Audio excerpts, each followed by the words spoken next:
I was born into greatness, but not into peace. My first breath echoed through marble halls, not a mother's warmth, but the cold expectation of legacy. From the moment I could walk, they told me who I had to become. Not with love, with silence. They called it a gift. I called it a sentence. I was just a boy when they placed philosophy in my hands. I remember the smell of ink, the chill of early mornings, the voices of men much older than me telling me how to be good, to be just, to be stoic. But no one ever asked if I wanted to feel. No one ever asked if I was happy. The empire did not need my joy. It needed my discipline, and I obeyed. My father died when I was 3. My mother, elegant and composed, taught me restraint, not affection. My tutors trained me to endure, not to dream. I became a mirror of their virtue. But mirrors don't have hearts. I was praised for my silence, rewarded for my control, worshipped for my restraint. But in secret, I envied the slaves who laughed freely. I envied the beggars who could scream without consequence. I envied the children who ran, barefoot and wild, without a destiny carved into their skin. They called me the future of Rome, but I was never allowed to be human. I buried myself in the works of Epictetus, of Socrates, of Zeno. I convinced myself that logic would save me, that virtue would shield me from the weight pressing on my chest every morning I opened my eyes. But even then, I felt it, the quiet scream inside. I learned not to cry, not to break, not to hope. Because in Rome, hope is dangerous. Hope makes you vulnerable, and vulnerability is a threat to power. I was not raised to live. I was raised to endure. And when the crown came for me, I did not run. I bowed. Not because I was brave, not because I believed in fate, but because I had been dying to be useful. They told me I was born for greatness. But the truth? I was just a boy looking for permission to suffer. They made me emperor. The people cheered. Statues were built. Coins carved with my face spread like wildfire across the empire. They said Rome had found its philosopher king. But I had already learned to fear applause. Because applause is not love. It's expectation disguised as worship. And the louder they praise you, the deeper they dig your grave. I was 23 when power wrapped its hands around my throat. The Senate bowed. The armies pledged loyalty. My face was the face of Rome, but my soul belonged to no one, including myself.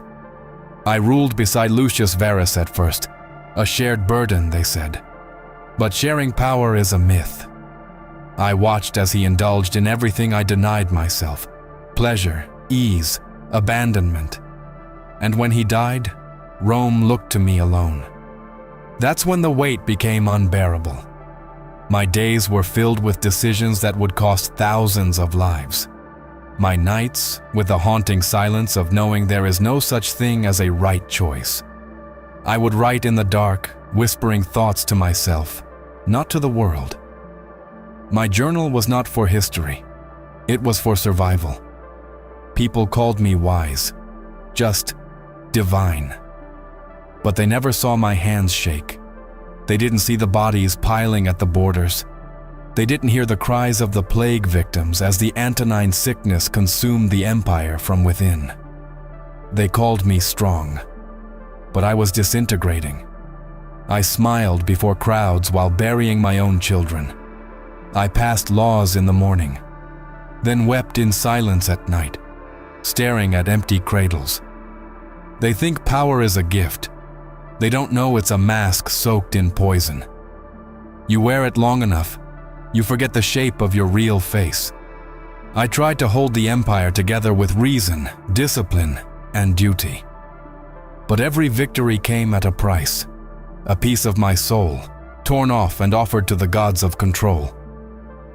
There were moments, rare and fleeting, when I felt like a man again, the touch of my wife, a phrase in a scroll, the way sunlight struck the columns of the Senate. But they were ghosts. I lived inside a performance I could never escape. They called me the last good emperor. I never asked to be good. I only asked to be free. But in Rome, freedom is not granted. It is bought with blood, silence, and sacrifice. And I paid, willingly. Because part of me believed, if I suffered enough, maybe the world would suffer less. But that too was an illusion. It started slowly, not with screams, but silence. I would sit on the throne and forget where I was. My eyes locked on distant storms, both in the sky and inside me. They thought I was reflecting, philosophizing, but I was trying to remember how it felt to breathe without guilt. The plague spread like ink through parchment. The Antonine sickness, a darkness no sword could kill. Villages vanished, streets filled with corpses. My own soldiers died coughing in my arms. We burned the dead, prayed to gods who never answered, and still, the empire decayed beneath my feet. And yet, they expected me to be calm, to be unmoved, to be stoic. I buried 5 of my children, one by one. Little hands gone cold, names etched into memory like wounds that would never close. They say I accepted it with grace, that I remained composed. They didn't see me break behind the chamber door. They didn't hear me whisper to the ceiling, asking why a just God would keep me alive and take them instead. I began writing more. Meditations, they call it now. But it wasn't a book, it was a confession. A map of a crumbling soul. I wasn't writing for others. I was writing to stay alive, to remind myself that virtue still mattered in a world that was drowning. I questioned everything, my beliefs, my strength, even Stoicism itself. What good is endurance when all it buys you is more pain? What good is wisdom when your heart is nothing but ash? I sat across from generals who smiled through betrayal, senators who praised me in daylight and plotted at dusk. My own blood, Commodus, grew stranger every year, more arrogant, more hungry. A shadow of Nero blooming under my roof. I saw it coming, and I said nothing. Because what could I say? That I, Marcus Aurelius, had raised a tyrant? That the legacy I tried to build would rot before it reached the future? I swallowed my fear. I wore my mask. But inside, the abyss widened. The deeper I fell, the more I realized there was no rescue coming, no redemption, no divine reward. Only the bitter clarity that I had become exactly what I feared. Not a philosopher, not a father, not a man, but a monument, built by others, haunted by myself. There comes a moment when the armor you wear becomes your skin, and you forget you were ever soft beneath it. I was emperor, philosopher, God among men. But I was not free. I lived in a cage of marble and duty, built by hands long dead. And no matter how many times I whispered virtue to myself, no matter how deeply I clung to reason, the truth sat at the edge of my mind like a blade. I had lost everything that made me human. The people still cheered. The Senate still bowed. But when I looked into their eyes, I saw only fear and need. They didn't love me. They needed me to hold the walls up while the empire crumbled beneath their feet. They needed a father who never slept, a king who never cried, a God who could die without complaint. And so I gave them what they wanted. Even when it killed me, even when it birthed a monster in my own home. Commodus, my son, my blood, the child who could have been better. The child I tried to mold with philosophy, with gentleness, with patience. But Rome does not raise philosophers. It raises beasts. I saw the madness in him early, the hunger for pleasure, the sickness of ego. He wanted the empire not to serve it, but to consume it. And I let it happen. Why? Because I was tired. Because I still believed that love could change him. Because I was too broken to choose another war. I chose peace, and that peace destroyed everything I built. They say I left Rome in capable hands. But Rome was already lost the moment I chose silence over confrontation. The moment I mistook endurance for wisdom. The moment I believed that being good was enough.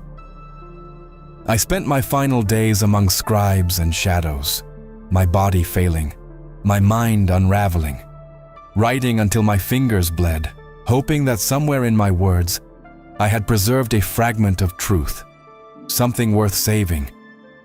But truth cannot save a world that refuses to see it. The empire mourned when I died. But what did they mourn? A man or a mask? A god or a ghost? My legacy was not peace. It was a slow implosion dressed in golden robes, a theater of virtue collapsing into dust. And when Commodus rose to power, everything I had feared became real. Rome burned, not in fire, but in spirit. If you are hearing this, then the empire is gone. Not in stone, not in banners, but in soul. Because long before Rome fell to invaders, it fell inside me. I spent my life preaching discipline, sacrifice, balance. I told myself that virtue was enough, that endurance was strength, that pain could be transmuted into wisdom. But what if I was wrong? What if Stoicism was never strength, but anesthesia, a way to survive without truly living? I silenced every scream inside me in the name of reason. I turned grief into words, rage into reflection, despair into duty. They called me noble, but I wonder now, what would my children have called me? They never saw the philosopher. They only knew the absence. A father who was always there, but never present. A man too busy saving the world to notice it was already bleeding out beneath him. There is a lie we tell in the shadows of success, that the cost is worth it, that greatness demands a kind of death. But no one tells you that you die slowly, not once, but in pieces. And when there's nothing left to give, they call you a hero, even as your soul begs for forgiveness. I wrote meditations not to teach, but to remember who I was before the weight, before the mask, before Rome became my cage. I filled page after page with reminders. Control what you can. Accept what you must. Let go. But what happens when what you must accept is that you lost yourself along the way? I wonder if the people who quote me now truly understand me. They repeat my words like scripture, but they don't feel the silence between the lines. They don't hear the man behind the emperor, begging the gods to make the suffering mean something. This was never a victory. This was a sacrifice no one asked for. So let this be my final confession. Greatness is not glory. It is grief, stretched across a lifetime. It is a palace built over your own burial site. It is the applause that drowns out your own heartbeat. You want to succeed? Then ask yourself what you're willing to lose. Because I lost everything, and all I have left is the echo. My name is Marcus Aurelius. I was the last good emperor, and I was never free.